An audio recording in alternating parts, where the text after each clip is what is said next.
내 이름을 경외하는 너희에게는 공의로운 해가 떠올라서 치료하는 광선을 비추리니 너희가 나가서 외양간에서 나온 송아지 같이 뛰리라.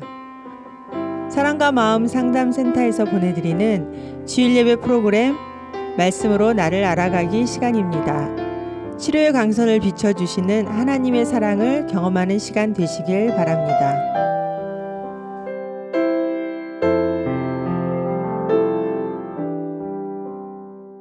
마음을 치료하시는 하나님의 사랑을 받은 자들, 그리고 상담센터의 예수 닮은 섬김이 서번트 리더들을 위한 일요일 프로그램에서의 예배를 진행하고자 합니다. 예수 닮은 섬김이 서번트 리더들은 사랑과 마음 상담센터에서 하나님의 사랑을 받아 마음을 치료받은 예수 믿는 자들입니다.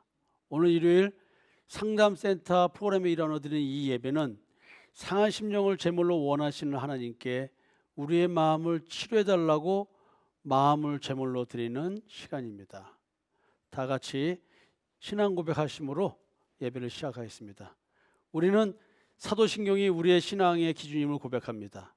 알로 우리의 마음을 치료하시는 하나님의 사랑을 믿으며 마음 치료는 하나님의 주권적 영역임을 고백합니다.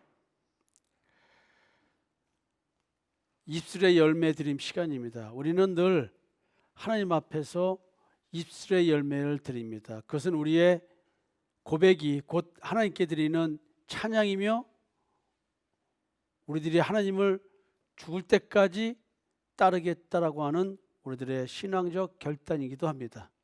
오늘은 예은이 예지 자매가 친구의 고백을 특송으로 들려드리겠습니다.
안녕하세요.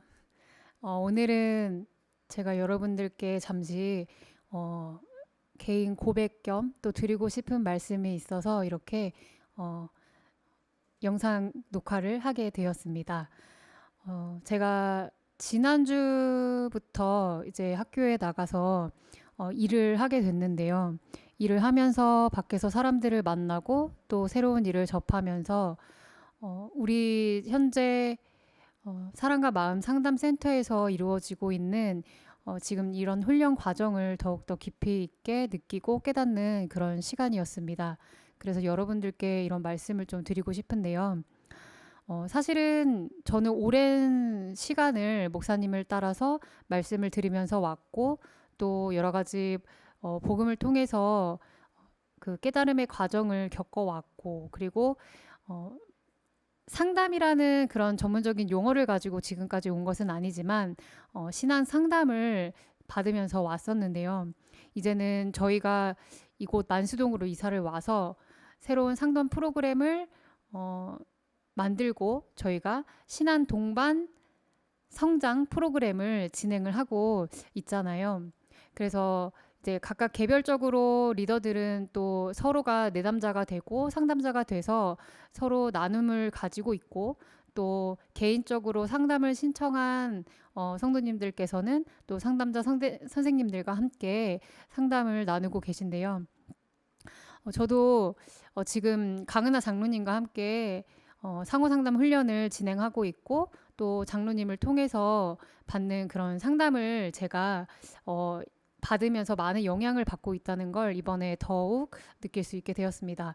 특히 외부에 나가서 이제 진짜 필드에서 상담을 하시는 선생님들 그리고 경력이 많은 그런 선생님들과 함께 얘기를 나누고 생활을 하면서 느꼈던 건 지금 현재 우리 교회에서 나누고 있는 이 상담 훈련 프로그램이 얼마나 질적으로 굉장히 깊이가 있고 또 우리의 내면을 얼마나 깊이 있게 성찰할 수 있도록 도와주는지를 정말 많이 느낄 수 있었습니다. 특히 저는 장로님과 함께 상담을 하면서 장로님이 저에게 해주신 그런 상담 내용들을 이제 생활에 직접 나가서 부딪혀보고 그곳에서 저를 조금 더 깊이 있게 제 자신을 인식할 수 있는 그러한 시간이 될 수 있었고 또 좀 더 내 자신을 깊이 있게 성찰할 수 있는 그런 계기가 되었습니다. 조금 더 객관적으로 저를 바라볼 수 있게 되더라고요.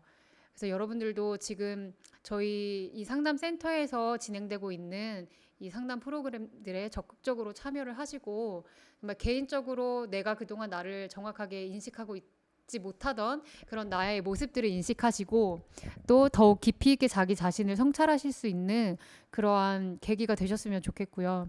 그리고 자기 자신을 직면하는 일에 두려워하지 마시고 내가 나를 인식하고 내가 나를 직면해서 바라보는 것이 정말 하나님께서 나를 택하신 하나님의 그 은혜 그리고 그 사랑의 결과물이라는 것을 정말 다른 분들과 함께 나누면서 많이 깨닫고 느끼셨으면 좋겠습니다. 네, 그래서 저는 이런 말씀을 여러분들께 드리고 싶고요. 진짜 오히려 여기 내부에서만 있는 것보다 밖에 나가서 외부 사람들과 부딪혀 보니 진짜 저희 상담센터가 얼마나 하나님이 저희 상담센터를 통해서 정말 중요한 일을 하고 계시고 또 우리 각자의 영혼을 어떻게 살리고 계시고 우리를 진짜 그 생명으로 갈 수 있도록 인도하고 계신다는 것을 더 많이 느낄 수 있게 됐습니다. 그러니까 여러분 정말 이러한 나눔을 정말 귀하게 여겨주셨으면 좋겠고요. 그리고 더 지금보다 적극적으로 함께 참여하시고 동참해 주셨으면 좋을 것 같습니다. 네, 감사합니다. 여러분, 친구의 고백 잘 들으셨습니까? 특성으로 하나님께 친구의 고백을 올려드린 것은 새벽 프로그램 이른 아침 햇살 받기 시간에 다윗과 요나단의 우정에 대한 얘기를 나누면서 옛날 제가 30대 초반에 듣던 복음성가가 생각이 나서 특별히 요청해서 특성으로 하나님께 드렸습니다. 오늘 여러분들에게 바울은 왜 예수를 박해하였는가라는 주제로 말씀을 드리고자 합니다. 그 당시 유대인들은 예수를 죽였습니다. 예수 그리스도를 죽이는 종교인의 인지도식, 제목이 좀 이해하기 어렵죠? 종교인의 인지도식. 갈라디아서 1장 11절에서 17절의 말씀을 가지고 말씀을 나눠보려고 합니다. 먼저 여러분들에게 인지도식이란 무엇인지 한번 설명을 좀 해드리려고 합니다. 인지행동 이론으로 본 바리새인을 포함한 유대인들의 자기애성 성격 장애의 배경이 무엇일까? 이런 사실 의문을 품어보면서 이런 말씀을 드리게 됩니다. 인지 활동이 감정과 행동을 결정한다는 가정에 기초한 인지 행동 이론. 이 이론을 가지고 한번 서기관, 바리새인, 제사장, 선지자들, 그 당시 이들을 따랐던 유대인들, 이들이 왜 예수를 죽였는지에 대한 얘기를 좀 한번 인지도식이라는 이 표현을 가지고 살펴보려고 합니다. 개인이 어떤 사고방식과 신념을 지지고 있느냐에 따라서 그 사람의 행동과 정서 패턴이 달라진다. 제가 여러분들에게 내 마음속에 어떤 기준을 갖고 있느냐에 따라서 그 기준이 나로 하여금 감정을 불러일으킨다고 했습니다. 그리고 나는 그거에 따라서 말을 하고 그에 따라서 행동을 한다고 했습니다. 때로는 내 마음속에 그 어떤 것을 가리기 위해서 우리는 또 행동을 하고 말을 하기도 합니다. 우리는 도대체 어떤 사고방식과 신념 속에서 그와 같은 행동을 하고 그와 같은 정서적 패턴을 보이고 있을까요? 그래서 성격 장애를 이해하는 데 필요한 것 중에 하나가 뭐냐면 성격 특성을 유발하는 그 사람의 인지적 특성을 밝혀내는 것이 중요하다고 합니다. 인지도식에 대한 설명을 좀 해보려고 합니다. 학자들은 성격 장애에 대한 인지 행동적 이론은 인지도식에 초점을 두고 설명을 합니다. 인지도식이란 무엇이냐면 한 개인이 주변 자극을 선택적으로 받아들이고 자극의 의미를 해석하며 자신의 경험을 나름대로 체계화하는 인지적인 틀을 의미합니다. 이게 무슨 얘기일까요?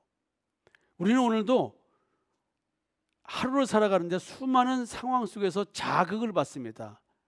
이 자극을 내가 어떤 기준으로 어떻게 그 의미를 해석하고 받아들이냐에 대한 얘기를 하는 것입니다. 근데 이 상황에서 발생하는 자극, 내게 오는 그 어떤 자극을 그냥 내가 백지 상태에서 그 정보를 수집하는 것이 아니라 나도 모르게 형성되어 있는 과거의 경험, 또 내가 기억하는 그 어떤 경험, 그런 것들에 의해서 영향을 받는다는 것입니다. 근데 인지행동 이론에서는 그 과거의 나의 경험이 그냥 마구잡이식으로 내 무의식에 저장되는 것이 아니라 체계적인 구조로 저장된다는 것입니다. 이 나의 경험이 체계적으로 저장되었다라고 가정하고 이것을 인지도식이라 표현을 합니다. 그래서 어떤 상황에 대한 특정한 기대를 형성하게 만듭니다. 인지도식은 내가 어떤 상황을 접하게 되면 이 상황을 통해서 내가 이 상황은 어떤 상황인가 보다라고 내 스스로가 이 상황에 대해서 기대하는 바가 형성이 되고 또 그 상황을 어떠한 관점에서 내가 파악을 할 것인가, 이걸 통해서 어떤 정보를 내가 얻으려고 하는 것인가라는 것이 인지도식을 통해서 내가 이렇게 스스로가 인도되어지고 유도되어진다고 합니다. 그래서 정보를 어떻게 해석할 것인지 그 방향을 인지도식이 결정하도록 해준다는 것이죠. 우리는 통상 아니 왜 저 사람은 보편적 사고를 못하는 것일까? 아니 왜 저렇게 생각하지? 왜 저렇게 행동하지? 왜 저렇게 말하는 거야? 아니 왜 그래? 우린 싸움을 할 때도 다툴 때도 도대체 왜 그러는 거야? 라고 상대를 이해하지 못하는 경우가 굉장히 많습니다. 저 상대방은 왜 나한테 이해되지 못하는 방식의 행동을 하고 말을 할까요? 그런 감정을 보여줄까요? 자, 참 이게 왜 보편적 사고를 하지 못할까?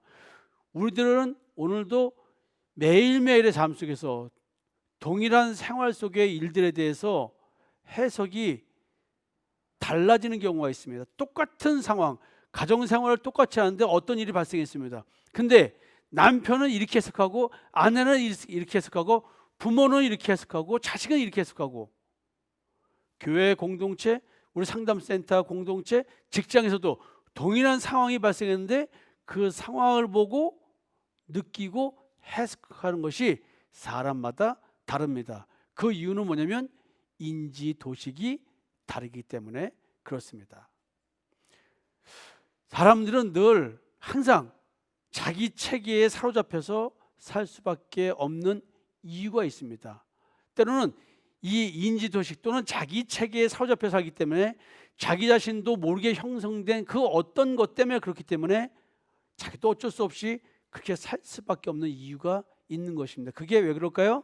인지도식 또는 자기 체계라고 하는 나도 모르게 무의식 속에서 형성되어진 그 어떤 것들이 나를 지배하기 때문에 그렇습니다.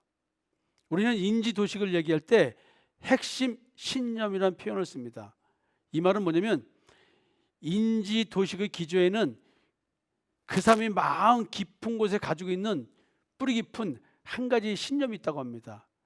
예를 어떻게 드냐면 나는 가치 있는 존재다, 이렇게 자기 자신이 확고하게 신념을 갖고 있으면 나는 착한 사람이야, 나는 좋은 사람이야, 또는 뭐 나는 나쁜 사람이야, 어떤 핵심 신념, 자기 자신에 대한 확실한 정의를 내리고 그거에 집착하고 있다고 한다면 모든 사고는 이와 같은 전제된 핵심 신념을 중심으로 해서 파생되어져 나온다는 것이죠.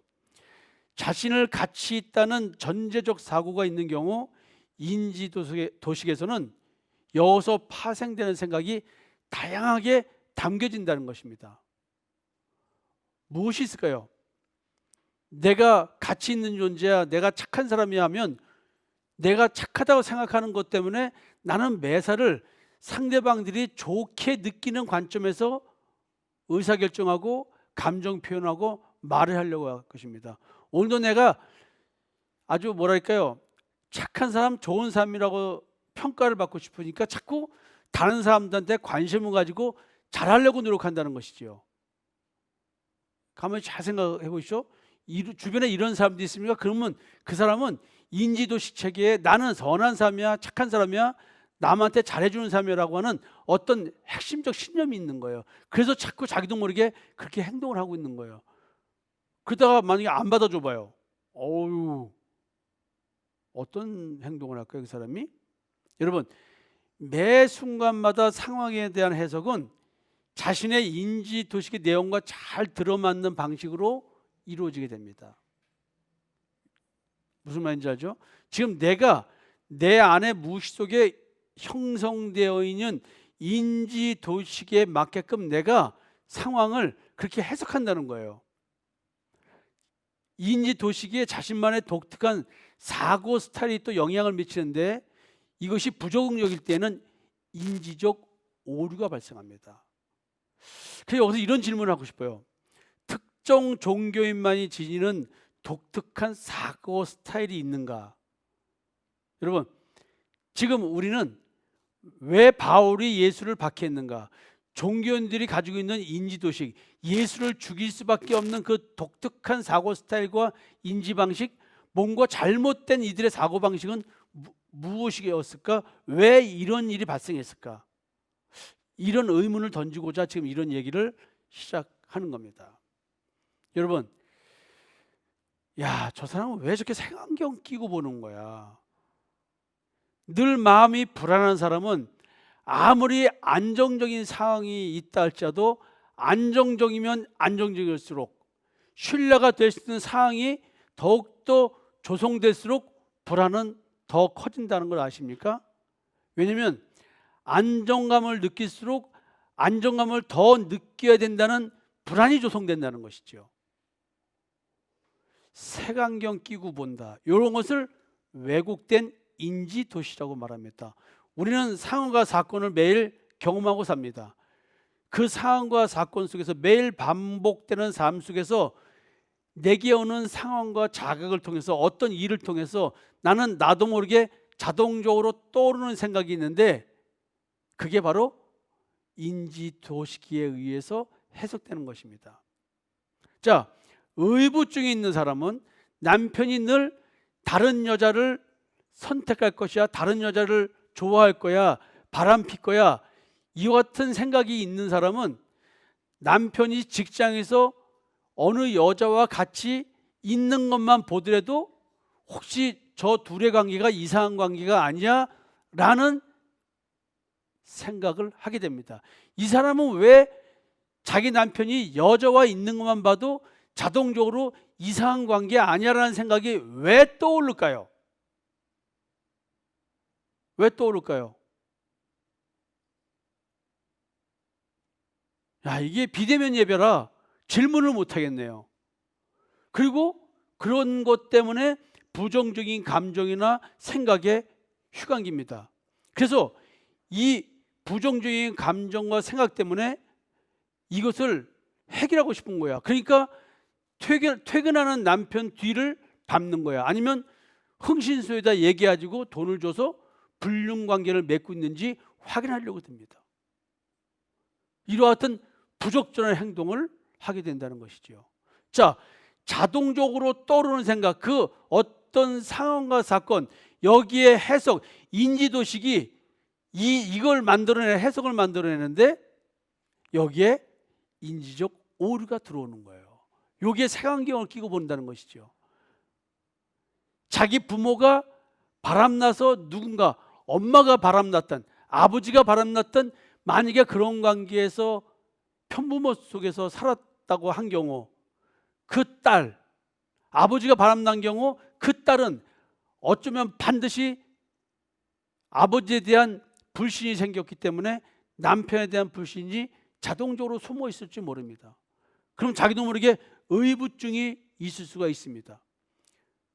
엄마가 바람이 나서 이혼했다, 아니면 엄마가 불륜을 저지르는 것 같은 느낌을 받은 아들이 있다고 한다면 그것은 반드시 의처증으로 갈 확률은 매우 높습니다.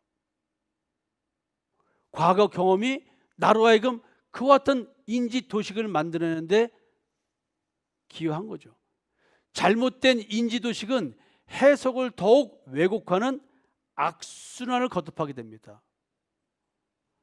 아무리 남편이 신뢰 있는 행동을 하고 사랑을 주고 관심을 줘도 받으면 받을수록, 느끼면 느낄수록 마치 소금물을 먹듯이 불안은 더욱더 가중됩니다. 아내가 아무리 신뢰 있는 행동을 해도 남편은 점점 의처증에 시달리면서 아내를 학대하게 될 것입니다. 여러분, 핵심 신념과 왜곡된 인지도식, 우리 삶 속에 파국으로 몰고 가는 엄청난 요인이기도 합니다. 내 마음 깊은 곳에 자리 잡고 있으면서 순간순간 내게 떠오르는 생각에 영향을 미치는 역할을 하는 그 핵심 신념과 왜곡된 인지도식.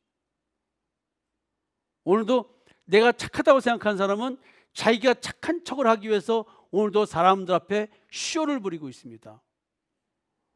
오늘도 내가 올바른 신앙이라고 확신을 하고 있는 사람은 성경에서 얘기하는 어떤 준수해야 될 행동들을 준수하기 위해서 굉장히 피곤하게 살면서도 그것 때문에 행복을 느끼려고 노력합니다. 율법적 신앙생활, 행위중심적 신앙, 이런 걸 통해서 자기의 올바른 신앙인임을 증명하는 것, 우리는 신앙이 없어도 이런 삶을 살고 있다는 것을 모르고 있습니다. 자기애성 성격 장애자는 자기 자신에 대해서 자신은 특별하며 예외적인 대단한 존재라는 확고한 신념을 지니고 있는 것을 발견합니다. 여러분들에게 바리새인의 외식에 대한 이야기, 왜 바리새인들은 그렇게 행위를 올바르게 하려고 노력하고 살았을까? 왜 예수님은 그들을 보고 겉이 중요한 게 아니고 속이 중요하다고 하면서 그들의 신앙적 행태를 신랄하게 비판했을까요? 근데 그들은 선민의식을 가지고 특별하다고 하는 그런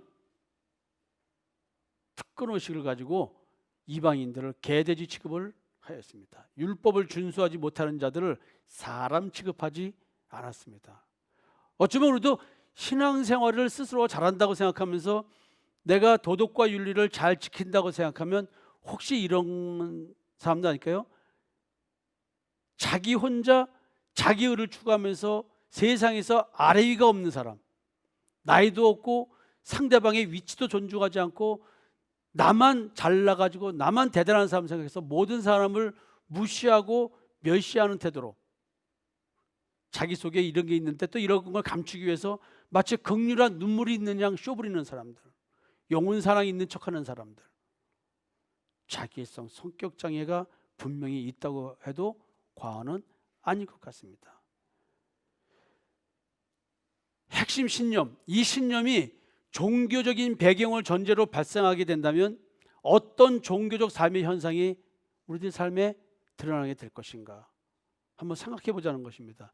종교적 신념이 자기애성, 성격 장애와 연관되어 발생할 경우 비현실적으로 왜곡될 가능성은 없는가? 여러분, 우리는 주변에서 이런 소리를 듣습니다. 나는 결혼하기 전에 혼전 순결을 지켰어. 나는 내가 사랑하는 여인한테 나의 동정을 바치기 위해서 나는 친구들과 함께 어울리지 않았어. 나는 나의 남편이 될 사람이 누군지는 모르지만 그 남편에게 나의 순결을 바치기 위해서 나는 이렇게 지냈어. 수많은 사람들이 애인 없으면 장애자라고 할 때 나는 수많은 유혹으로부터 나를 지키기 위해서 얼마나 나 자신을 쳤는지 몰라.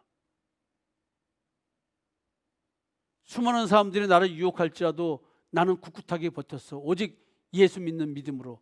예수 믿는 자가 그럴 수가 없지 하면서 내가 담배를 폈나, 술 마시면서 흥청망청을 해봤나, 고드레 치고 포칼하면서 내가 노름에 빠져본 적이 있나, 내 유행가 한번 제대로 불러본 적이 있나. 나는 오직 교회, 집, 직장 이밖에 모르는 사람이야. 나는 기도도 나를 위해서 기도해 본 적이 없어. 나는 남을 위해서만 기도했고 늘 나는 타인을 배려했어. 여러분, 혹시 자기 자신을 이렇게 생각하면서 내가 하나님 앞에서 대단한 신앙생활을 하는 양, 이런 것이 있는 사람들은 아내 또는 남편, 주변 사람들한테 나는 매우 특별한 사람이라고 착각하면서 살고 있다는 것이죠. 그래서 다른 사람들을 무시하고 있다는 걸 모르고 있습니다. 교만이 배어 있어요. 유대인의 율법으로 인한 선민의식 속에서 선민의식이 왜곡된 성경 해석을 배경으로 나온 거라고 한다면 유대인들은 어떤 신앙적 태도가 현실에서 드러날 것인가요? 이걸 깨달아야 오늘 우리가 예수 믿는 자답게 산다고 하면서 내가 율법적 신앙생활, 바리새인 서기관과 같이 율법적 신앙생활을 하면서 이루고 있는지를 모르고 신앙생활을 한다는 것이죠. 우리 상담센터에도 이런 사람 많이 봅니다. 많이 봅니다. 왜 그럴까요? 왜곡된 인지도식, 자기 체계가 핵심 신념과 함께 신앙생활 열심히 했던 사람들에게 도리어 자기애성 성격장애 유형을 만들어냈다. 부정적 인식도식과 신념을 통해서 도리어 이 사람들은 자기중심적 사고에 사로잡혀 있고 직선적 표현으로 상대방을 굉장히 당황하게 만들고 융통할 수 없는 경직된 행동으로 대화를 하면 상대방의 말뜻, 맥락을 이해하지 못하고 그냥 어느 단어 하나에 상처를 받는, 그래서 본인도 모르게 갈등을 유발하고 있는지를 모르고 신앙생활을 합니다. 이런 사람들을 통해서 보면 매우 심각한 인지적 오류가 있는 것을 발견합니다. 이 오류에는 통상 세 가지로 얘기를 하는데 개인화의 오류와 파국적 해석의 오류, 이분적 사고의 오류, 이 세 가지를 얘기를 합니다. 타인의 언행을 자기 자신과 관련된 것 지나치게 해석하는 것, 이것을 개인화의 오류라고 합니다. 무슨 말만 하면 자기와 관계된 걸로 생각합니다. 저 사람이 혹시 내 말하고 있는 거 아니야? 저쪽에서 정은영 선생님하고 박세민 선생님이 둘이 얘기하고 있는데 저쪽에서 어느 한 사람이 저 사람 지금 내 흉 보고 있나? 한번 쳐다보는데 자기를 쳐다보더니 웃지 않고 쓱 돌면 지네끼리 아, 저 사람들이 지금 내 흉보고 있구나. 야, 이거 매사를 자기하고 관련된 걸로 해석하는 거야. 그 다음에 파국적 해석의 오류. 사소한 말이나 작은 단서도 자기 자신을 공격하는 것으로 여기는 거예요. 자신의 행동이 아닌 자기 자신을 전인격적으로 공격하고 비난한다고 극단적으로 해석하는 거야.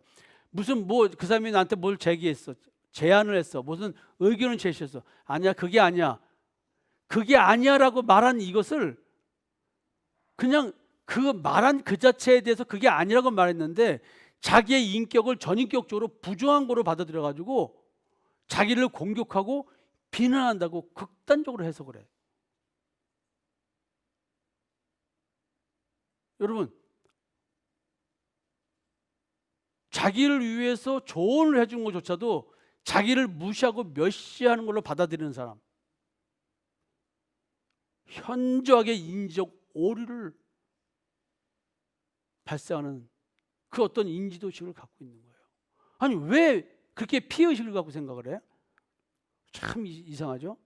그리고 이제 자기를 비난하면 좀 안 좋은 말, 부정적인 말을, 자기 의견에 반대하는 말하면 저 사람 나의 적이구나, 나의 반대편이구나 이렇게 생각하고 조금만 잘해주면 자기 편을 생각해요. 이게 조삼모사처럼 들락날락해.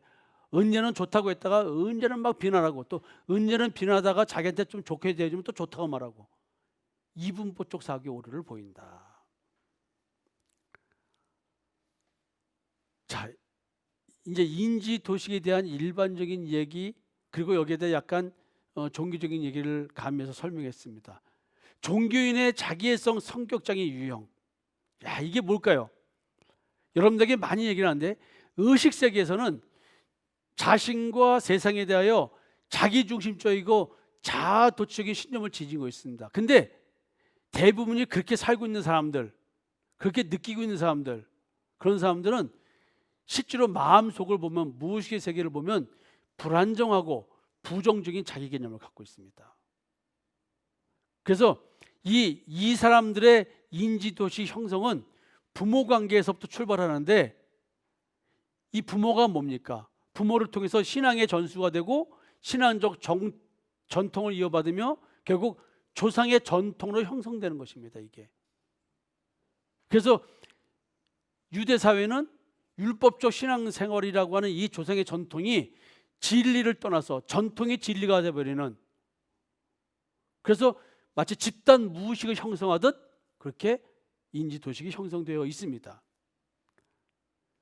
그래서 이런 사람들은 긍정적 환경이 형성되면은 적절한 좌절을 경험하지 못하기 때문에 더욱더 자기중심적이고 자기도취적인 인지도식이 형성됩니다. 예를 들어서 부유한 집안에서 남부러울 거 없이 태어난 사람들은 부모들이 오오오 그래요 하고 다 해줘요. 특히 큰아들 같은 경우 다 그런 게 경험하죠. 그러니까 다 누구나가 맞춰주니까 남하고 공감이 형성이 안 돼. 자기밖에 몰라. 모든 감정은 자기중심적이야. 그러니까 뭐랄까 이거 도리어 긍정적 환경이 부정적 영향을 미치게 되는 거야. 그 거꾸로 부정적 환경이야. 부정적 환경에서는 자기가 부족하니까 열등감, 자기 비하 속에서 난 이런 현실이 싫어해가지고 웅대한 자기상을 만들고 이상적 자기상을 형성합니다. 그래가지고 스스로가 그 환상의 세계에서 살아가는 거야. 난 저 사람이 되었으면 좋겠어. 환경만 이루어지지 않았으면 난 저런 사람이 될 수 있을 텐데 라는 이 환상이 자아도취를 만들어내. 그래서 내가 그런 사람이 되어 있는 거야. 자아도취적 신념이 발전되고 또 그 실현을 위해서 강렬한 집착이 이루어져요. 내가 노력하면 좋은데 또 노력하지 않으면 남을 이용해야 되잖아. 그래서 자기애성 성격 장애 가진 사람이 능력이 부족할 경우는 남을 이용을 그렇게 합니다. 그냥 남 이용하는 것을 몰라. 그래가지고 남한테 잘해줍니다. 잘해준 대가는 뭐냐면 그 사람을 내 휘하에 넣어서 내 손아귀에 잡고 내가 좌지우지하려고 들어. 그래서 이런 사람들이 잘해준 걸 받아들였다? 굉장히 골치 아픈 거예요. 왜? 그거 맞춰줘야 되니까. 그래서 자기중심적 행동 특성이 또 형성이 되는 거예요. 그러니까 긍정적 환경이든 부정적 환경이든 우리는 자기중심적이고 자기도취적인 인지도식을 형성하는데 영향을 미치게 된다. 그 웃기는 건요 뭐냐면 또 자기애성 성격 장애를 가진 사람은 자신에 대한 긍정적인 정보는 의미를 크게 부여하고 다 내가 잘해서 뭔가 되는 것 같이 다 이렇게 됩니다. 또 이렇게 만들어요.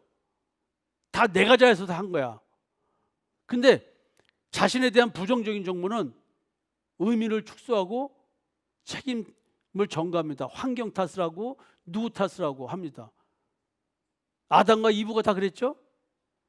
하나님이 준 저 배필 때문에 내가 선악을 알게 한 나무에 열매 먹었습니다. 당신이 이브를 나한테 안 줬으면 내가 안 먹었을 거 아니에요. 이브는 사탄 때문에 그렇다고 말합니다. 아니 사탄도 하나님 만든 거 아니에요. 왜 내 곁에 와서 속삭이게 만들었어요? 라고 책임 전가합니다. 이와 같은 인지적 과정의 반복을 통해서 자기애적 인지도식이 계속 강화되면서 그 사람은 현실과 점점 멀어지는 그런 사람으로 변해져 갑니다. 그러니까 자기는 못 느끼는 거야. 근데 옆에 사람들은 자기도 모르게 고통스러워하고 본인도 모르게 상대방으로 인해서 고통을 겪게 되는 거예요. 그 자기 스스로가 파멸의 구렁이로 가고 있는 것을 잘 못 느껴요. 그래서 이런 사람들은 비현실적 신앙생활, 비진리적 신앙생활, 자기 존재를 인식하기 거부하는 신앙생활을 합니다. 그럼에도 불구하고 자신이 옳다고 믿는 생활을 하는 이유는 참 무엇일까요? 그렇기 때문에 우리는 내가 아닌 나를 발견할 필요가 있습니다. 내가 인식하는 내가 아닌 정말 무의식 속에 숨어있는 나, 그 나를 발견할 필요가 있다. 그래서 우리가 지금 자기 실현이라는 말, 성경적 자기 실현, 사람이 사람다워지는 그 자기 실현, 예수를 만나야지만 이루어지는, 성령을 받아야지만 되는, 예수의 피가 마음에 뿌려져야지만 되는, 왕노타는 죄를 죽여버리고 옛사람을 십자가에 못 박혀 죽여버리고 이루어지는 자기 실현, 이걸 위해서 우리는 오늘도 자기 존재의식과 자기 성찰이 필요하다고 저는 늘 말씀드렸습니다. 자, 오늘 서론인데 긴 서론이었습니다. 오늘 본문의 말씀 한번 봉독해 드리겠습니다. 형제들아, 내가 너희에게 알게 하노니 내가 전한 복음은 사람의 뜻을 따라 된 것이 아니니라. 이는 내가 사람에게서 받은 것도 아니요 배운 것도 아니요 오직 예수 그리스도의 계시로 말미암은 것이라. 내가 이전에 유대교회에 있을 때에 행한 일을 너희가 들었거니와 하나님의 교회를 심히 박해하고 멸하고 내가 내 동족 중 여러 영갑자보다 유대교를 지나치게 믿어 내 조상의 전통에 대하여 더욱 열심히 있었으나 그러나 내 어머니의 태로부터 나를 택정하시고 그의 은혜로 나를 부르신 이가 그의 아들을 이방에 전하기 위하여 그를 내 속에 나타내시기를 기뻐하셨을 때에 내가 곧 혈육과 의논하지 아니하고 또 나보다 먼저 사도된 자들을 만나려고 예루살렘으로 가지 아니하고 아라비아로 갔다가 다시 다메섹으로 돌아갔노라. 어찌 보면 바울이 왜 예수를 박해했는가? 조상의 전통에 열심이었기 때문에 그렇습니다. 이와 같은 바울의 인지도식, 이거를 깰 수 있었던 것은 바울의 마음속에 나타나신 예수 그리스도로 인해서 가능하게 됐습니다. 교회를 박해하던 사울이 예수를 전하는 그런 자가 된 것, 마음속에 그리스도가 나타났을 때만이 가능한 것이다. 오늘 설교 주제는 바울은 왜 예수를 박해하였는가입니다. 조상의 전통적 신앙에 열심히 있던 바울은 왜 예수를 박해하였을까요? 사도행전 8장 1절에서 3절까지 보면 이런 말씀이 있습니다. 사울은 그가 죽임당함을 마땅히 여겼더라. 스데반이 돌멩이 맞아 죽는 것, 집단적으로 돌멩이 던져서 죽여버리는 그 사건을 보면서 저 새끼는 맞아 죽어도 싸! 죽임당함을 마땅히 여기더라. 그리고 바울은 교회를 잔멸할 때, 사울이 교회를 잔멸할 때 각 집에 들어가 남녀를 끌어다가 옥에 넘기니라. 돌멩이로 맞아 대갈통이 깨지고 뼈가 부러지고 살갗이 찢겨나가지는 스데반의 모습을 바라보면서 불쌍히 여기는 것이 아니라 저 새끼는 저렇게 맞아 죽어도 싸, 대갈통이 박살나도록 더 큰 돌멩이로 쳐 죽여! 유대인들이 이런 행위를 하고 있는데 이런 행위를 스스로 당연히 여기게 된 이유가 무엇일까요? 이런 행위를 유발하는 사고체계는 무엇일까요? 여러분들이 여러분들의 가족을 학대하고 아내를 학대하고 자식을 학대하고 부모를 학대하고 남편을 학대하고 자식을 학대하고 부모를 학대하게 되는, 무엇으로? 자기의 신앙을 가지고 학대하게 되는 이유가 무엇일까요? 여러분들이 만약에 잘못된 신앙을 가지고 잘못된 인지도식을 가지고 그런 강요된 신앙을 강요하고 있다고 한다면 스데반을 돌멩이로 쳐 죽이는 것처럼 내 남편과 내 아내, 내 자식, 내가 이렇게 고통을 주고 있다는 것. 근데 고통을 주는 당사자는 고통을 주는 줄 모르는 그런 처참한 영적 상태에 있다. 왜 그럴까요? 사도행전 9장 1절과 2절입니다. 사울이 주의 제자들에 대하여 여전히 위협과 살기가 등등하여 대제사장에게 가서 다메섹 여러 회당에 가져갈 공문을 청하니 이는 만일 그 도를 따르는 사람을 만나면 남녀를 막론하고 결박하여 예루살렘으로 잡아오려 함이라. 무섭지 않습니까? 성경의 율법 해석을 달리한다고 살인 행위조차 용납할 수 있는 이유는 무엇일까요?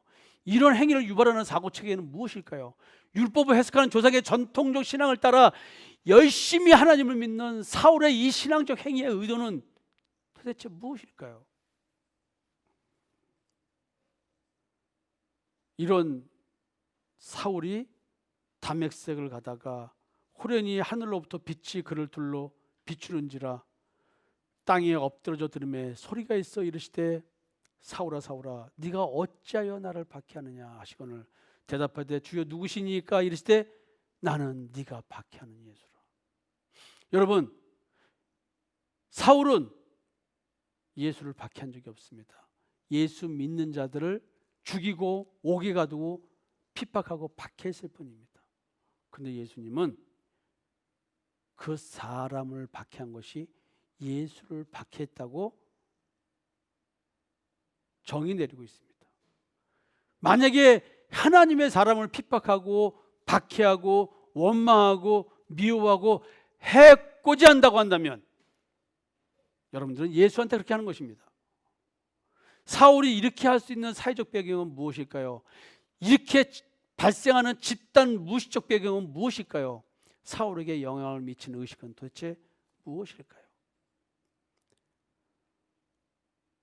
유대인들은 집단 무의식의 표현을 이렇게 했습니다.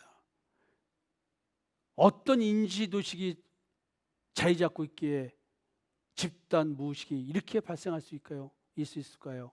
총독이 대답해 이르되 둘 중에 누구를 너에게 놓아주기를 원하느냐 이르되 바라바로소이다. 빌라도가 이르되 그러면 그리스도라 하는 예수를 내가 어떻게 하랴? 그들이 다 이르되 십자가에 못 박혀야 하겠나이다. 빌라도가 이르되 어찌미냐 무슨 악한 일을 하였느냐? 그들이 더욱 소리질러 이르되 십자가에 못 박혀야 하겠나이다 하는지라. 빌라도가 아무 성과도 없이 도리어 밀란이 나려는 것을 보고 물을 가져다가 무리 앞에서 손을 씻으며 이르되 이 사람의 피에 대하여 나는 무죄하니 너희가 당하라. 백성이 다 대답하여 이르되 그 피를 우리와 우리 자손에게 돌릴지어다 하거늘 이에 바라바는 그들에게 놓아주고 예수는 책찍질하고 십자가에 못 박히게 넘겨주시라. 집단적으로 무관 예수에게 이럴 수 있는 사고의 배경은 무엇인가요?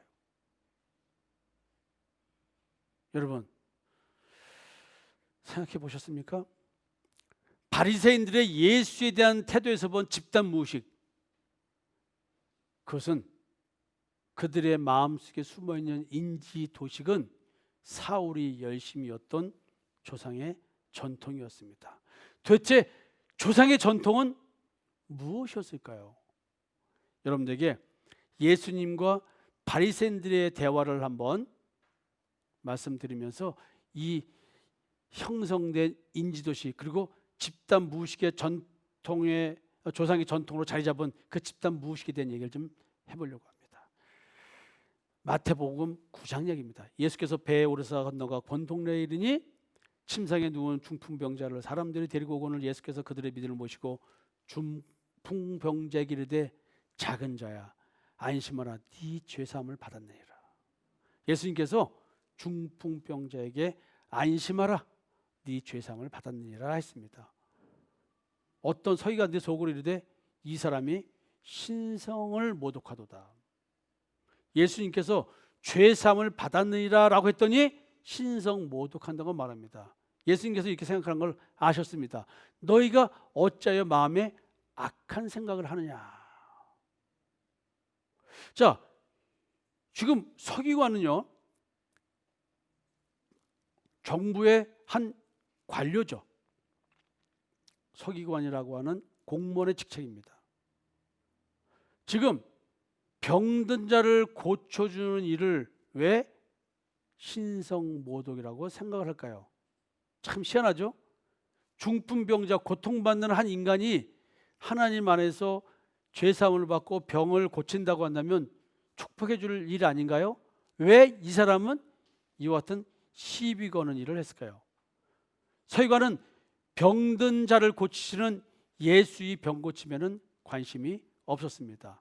네 죄 사함을 받았느니라는 말씀에 말도 안 되는 소리를 한다고 생각을 하고 그렇게 또 여겼습니다. 왜냐하면 죄 사함은 하나님의 고유 영역이라고 이들은 생각하고 있었기 때문에 그렇습니다. 서기관은 죄 사함 받았느니라라는 말 속에서 이 말하는 이 인간이 하나님의 자리에 오르려고 한다. 즉 지가 자기를 하나님이라고 여기면서 하는구나. 그래서 누가복음에는 이 사람이 어찌 이렇게 말하는가? 신성모독이로다. 오직 하나님 한 분 외에는 누가 능히 죄를 사하겠느냐. 이렇게 표현되어 있습니다. 그러면 중풍병자를 고치는 걸 보고 이분이 하나님이신가? 이 생각을 해야 되는데 왜 이 생각을 도리어 못할까요? 서기관은 왜 병 고치시는 능력을 보고 예수를 그리스도라고 생각하지 못했을까요? 죄사함을 언급하는 예수를 보고 그리스도라고 생각하지 왜 못했을까요? 이 서기관은 예수님의 죄사함의 선포를 통해 왜 예수가 신성모독을 했다고 생각할까요? 참 희한하죠? 바리새인들의 대화를 한번 또 보겠습니다. 예수님께서 마태의 집 세리 마태의 집에서 세리와 죄인들과 식사를 하셨습니다. 그랬더니 바리새인들이 제자들에게 말합니다. 어찌하여 너희 선생은 세리와 죄인들과 함께 잡수시느냐. 예수님께서 이를 들으실 때 뭐라고 그러냐면 건강한 자에게는 의사가 쓸데없고 병든 자에게야 쓸데있느니라. 너희는 가서 내가 긍휼을 원하고 제사를 원하지 아니하노라 하신 뜻이 무엇인지 배우라. 나는 의인을 부르러 온 것이 아니요 죄인을 부르러 왔노라. 예수님은 지금 바리새인들의 이와 같은 지적에 의인과 죄인에 대한 얘기를 하시고 긍휼에 대한 얘기 그리고 율법적 제사에 대한 얘기를 대비해서 말합니다. 그리고 율법을 잘 지키는 자를 건강한 자라고 말하고 율법을 지키지 못해서 괴로워하는 자를 병든 자라고 말했습니다. 여기서 세리는 부정직한 세관원이었고요. 죄인들이란 율법상 죄인들을 말하는데 주석에 보면 이들을 창기와 포주라고 부르고 있습니다. 유대 종교 지도자들과 일반 백성들이 정말로 천대하고 멸시하는 죄인들, 그들이 생각하는 하나님의 저주를 받을 대상들, 그들이 세리와 죄인들이었습니다. 중풍이 걸린 건 죄 지은 것이 있으니까 하나님께 벌 받은 것 아닌가? 그런 자를 지가 뭔데 죄사함 받다가 말을 해 라고 생각을 하는 것입니다. 아니, 백성들의 고리를 틀어가지고 로마에다가 세금 갖다 바치는, 나라를 좀먹는 이 세리 같은 놈, 율법을 준수하지 못하는 정도가 아니라 이 사회에 음란과 음행을 퍼뜨리는 창녀와 포주, 아니 세리와 죄인들과 함께 식사를 해? 그럼 이들을 인정하고 수용한다는 의미인데 있을 수 있는 이야기야? 이놈의 새끼가 하나님의 율법 알기를 아예 개똥으로 하는 것만, 이 새끼 이거 하나님 알기를 우습게 하러 예수님한테 이렇게 얘기를 하고 있는 것과 다름이 없습니다. 또 다른 바리새인들의 이야기를 한번 보려고 합니다. 요한의 제자들이 이제 옥에 갇힌 요한 때문에 여러 가지 갈등이 있었던 것 같습니다. 요한의 제자들이 바리새인들도 금식을 하고 지네들도 금식을 하는데, 아니 예수님 당신들 제자들은 왜 금식을 안 합니까? 라고 얘기합니다. 그냥 도리어 요한의 제자들이 예수님을 시기 질투한 거 아닌가라는 생각을 해볼 수가 있습니다. 예수께서 그들에게 계실 때 혼인집 손님들이 신랑 관계에 있을 동안에 슬퍼할 수 있느냐? 지금 신랑은 누굴 말해요? 예수를 말하는 것입니다. 신랑을 뺏긴 날이 이르니 그때는 금식할 것이니, 뺏길 날, 신랑을 뺏긴 날 십자가의 죽음에 대한 얘기를 하시는 거겠죠. 그러면서 이제 생배 조각을 낡은 옷에 붙이는 자가 없다고, 이게 해진 옷을 기우는데 새 것에다가 그 생배 조각을 붙이겠느냐. 그다음에 새 포도주와 낡은 가죽 부대 얘기를 하면서 새 포도주는 새 부대에 넣어야 둘 다 보존다, 이런 얘기를 합니다.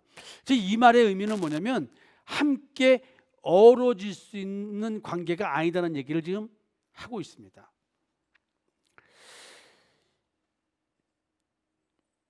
짧은 유대인들, 바리새인들, 서기관들의 이야기들을 통해서 예수님을 바라보는 그들의 관점을 바라보면서 유대인들의 핵심 신념과 인지도식은 하나님의 아들 그리스도를 기다리고 있는 신앙임에도 불구하고 예수 그리스도를 인정하지 않고 죽여버리는 그런 핵심 신념과 인지도식이었습니다.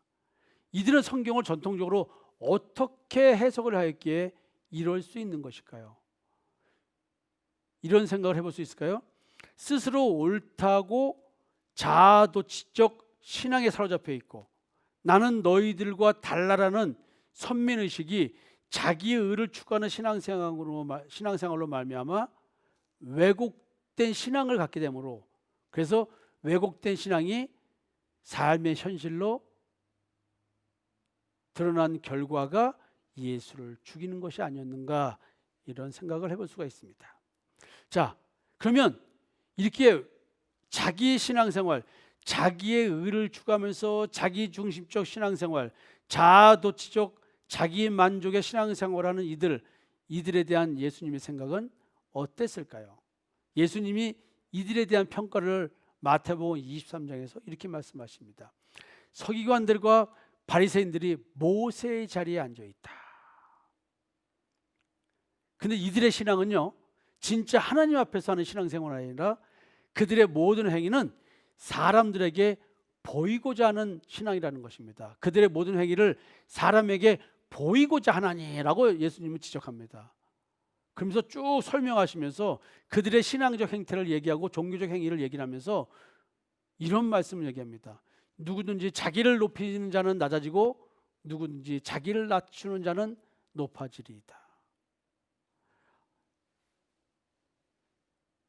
예수님은 유대인들의 신앙 태도를 매우 심플하게, 매우 간단하게 설명합니다. 이들은 사람에게 보이기 위한 신앙을 한다. 긍정적 평가를 위한 신앙생활을 열심히 한다. 신앙을 통해 대우받으려고 한다. 공동체에서의 위치에 집착하고 있다. 그리고 이와 같은 말을 통틀어서 결론 내기를 섬기려 하지 않고 섬김을 받으려 한다.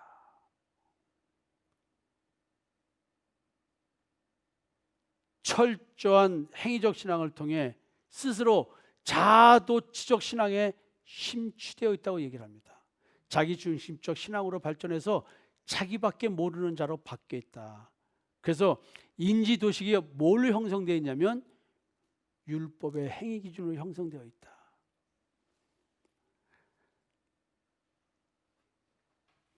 예수님은 이들을 보고 끊임없이 화 있을진저 외식하는 서기관들과 바리새인들이여 이렇게 말합니다. 너희는 천국문을 사람들 앞에서 닫고 너희도 들어가지 않고 들어가려 하는 자도 들어가지 못하게 하는도다. 화 있을진저 외식하는 서기관들과 바리새인들이여 너희는 교인 한 사람을 얻기 위하여 바다와 육지를 두루다니다가 생기면 너희보다 배나 더 지옥 자식 되게 하는도다. 화 있을진저 눈먼 인도자여 너희가 말하되 누구든지 성전으로 맹세하면 아무 일 없거니와 성전의 금으로 맹세하면 지킬지라 하는도다. 화 있을진저 외식하는 서기관들과 바리새인들이여 끊임없이 예수님은 지금 이렇게 신앙생활하는 사람들을 향해서 화 있을진저 외식하는 서기관들과 바리새인들이여 라고 외치고 있습니다. 화 있을진저 외식하는 서기관들과 바리새인들이여 잔과 대접의 겉은 깨끗이 하되 그 안에는 탐욕과 방탕으로 가득하게 하는도다. 눈먼 바리새인이여 너는 먼저 안을 깨끗이 해라. 그러면 겉도 깨끗하리라. 화 있을진저 외식하는 서기관들과 바리새인들이여 회칠한 무덤 같으니 겉으로는 아름답게 보이나 그 안에는 죽은 사람의 뼈와 모든 더러운 것이 가득하도다. 이와 같이 너희도 겉으로는 사람에게 옳게 보이되 안으로는 외식과 불법이 가득하도다. 여러분들이 지금 그렇게 올바르게 살려고 노력하면서 지켰던 신앙적 행위, 철저한 율법 준수로 자아도취적 신앙과 자기중심적 삶을 살아가는 대표적인 서기관과 바리새인들, 이런 신앙인에게 외치는 주님의 소리, 즉 행위만 치장하는 신앙, 속 마음을 못 보는 신앙, 그런 신앙생활하는 사람에게 예수님은 외칩니다. 화 있을진저, 화 있을진저. 여러분, 우리가 여기에 해당이 되는 삶이 되면 안 됩니다. 여기에 해당되는 신앙생활을 하면 안 됩니다. 여러분, 제발입니다. 예수님이 이렇게 말씀하십니다. 이런 사람들 보고 말합니다. 뱀들아, 독사의 새끼들아, 너희가 어떻게 지옥의 판결을 피하겠느냐. 그러지 말라고 선지자들과 지혜 있는 자들과 서기관을 보냈는데 다 핍박하고 죽이고 그랬다는 것이죠. 결국은 예수까지 죽여버리는 것이죠. 오늘 이 시대에도 그러면 지옥 간다고 말리는 하나님의 생명의 말씀을 전하는 자를 여러분들은 얼만큼 대우를 하고 얼만큼 그들의 말씀을 존중하고 따르셨습니까? 혹시 우리가 나를 포함하여 그런 자는 아닐까요? 하나님을 섬기는데 조상의 전통을 따라 열심히 했던 이들은 모두 독사의 자식들이었습니다. 그래서 뱀이었습니다. 신앙을 통해 인정받으려고 하고 대우받으려고 하는 자들, 남에게 나의 신앙을 행위로 보여주려고 했던 자들, 뱀이었습니다. 뱀!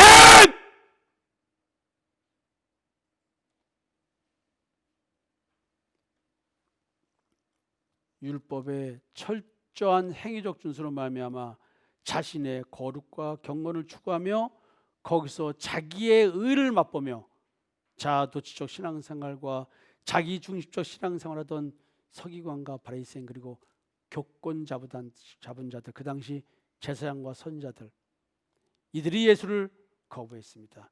이들이 예수를 죽였습니다. 어쩌면 이런 생활을 내가 추구하고 있다고 한다면, 이런 신앙생활을 추구하고 있었다고 한다면 나도 예수를 죽인 자인 것입니다. 여러분, 나의 신앙생활은 어떤 신앙생활일까요? 의식세계의 신앙생활에서 얼마만큼의 자아도취적 만족이 있었습니까? 얼마만큼의 자기중심적 만족이 있었습니까? 자기의 존재 인식을 행위적 신앙에서 어떻게 인식하고 있었습니까? 행위의 눈이 얼마만큼 밝아져 있었습니까? 마음의 눈은 밝아져 있습니까? 나의 기독교적 신앙이 도리어 자기의 적 성격 장애를 유발하지는 않았을까요? 마무리 짓겠습니다. 나의 기독교 신앙이 나의 인지도식에 어떤 영향을 미쳐 나의 삶의 현상으로 드러나고 있는가 한번 생각해 봤으면 좋겠습니다. 나의 무의식의 마음을 말씀으로 비춰보며 가나안의 7 족속과의 전투를 치르듯이 왜곡된 인지 도식을 새롭게 설정하여야만 합니다. 새로운 피조물로서의 인지 도식, 그것은 성경의 올바른 해석을 통해서만이 가능합니다. 예수 그리스도와의 연합을 통해서만이 가능한 것입니다. 오늘 설교 제목은 바울은 왜 예수를 박해하였는가입니다. 예수 그리스도를 죽이는 종교인의 인지도식, 그것은 우리가 나의 마음의 무의식의 세계, 그 무의식의 그림자를 정화해야지만 해결될 수 있는 것입니다. 나를 외식하게 만드는 종교인으로서의 가면, 외식, 그 페르소나에 대한 인식이 있어야만 됩니다. 십자가에 나의 탐심과 정욕을 죽여야만 됩니다. 그래서 죄의 지배로부터 벗어나야지만 됩니다. 내가 만약에 그렇지 않다고 한다면 미혹의 영이 주는 원죄적 존재로의 본질로의 회귀, 늘 나는 선악을 알게 남의 열매를 먹은 그 본질로 돌아갈 수밖에 없습니다. 우리는 십자가에서 옛사람을 죽여야지만 예수를 죽이지 않는, 예수를 믿는 신앙적 인지도식을 형성하게 됩니다. 나는 내 안에 오신 예수를 오늘도 십자가에 못 박으라고 소리 지르는 유대인들은 아닙니까? 독사의 새끼인 뱀이면서도 하나님의 자녀라고 주장하며 하나님의 자녀를 죽이려 하지는 않을까요? 답은 간단합니다. 내가 섬기는 자인지 섬김을 받으려 하는지를 보면 압니다. 섬기는 척하면서 거꾸로 또 섬김을 받으려고 하는지 잘 분별해 봐야 할 것입니다. 여러분, 어려운 주제를 큰 흐름을 따라서 한번 인지도식이라는 용어를 가지고 율법적 신앙생활, 마음의 눈이 밝아져야 되는데 행위의 눈이 밝아진 신앙, 그것이 어떻게 우리를 올바른 신앙으로 인도하지 않고 예수를 죽이는 저주받는 신앙으로 인도하는지 옛날 신앙인들을 바라보면서 돌아보는 시간을 가졌습니다. 오늘날 내가 그런 자가 아닌가 한번 돌아보는 시간이 되었으면 좋겠습니다. 기도하겠습니다. 아버지 하나님 감사합니다. 나는 그 옛날 그들처럼 예수를 죽이는 자 되지 말고 예수를 믿는다고 하면서도 예수를 죽이는 그런 자가 되지 않게 하여 주시옵소서. 이제는 우리 주 예수 그리스도의 무한하신 은혜와 하나님 아버지의 극지하신 사랑하심과 성령님의 감화감동 교통 역사하심이 머리 숙여 기도하는 사랑과 마음 상담센터의 성김이들 머리 위에, 우리들의 자녀들 머리 위에, 우리에게 보내주실 이름 모를 영혼들 머리 위에 지금부터 영원토록 함께 하시기를 축원하옵나이다. 아멘. 지금까지 사랑과 마음 상담센터에서 보내드리는 주일 예배 프로그램 말씀으로 나를 알아가기 시간이었습니다. 나를 치료하시는 하나님을 경험했다면 이제 그 사랑을 전하고 증거하는 자가 되시길 기도합니다.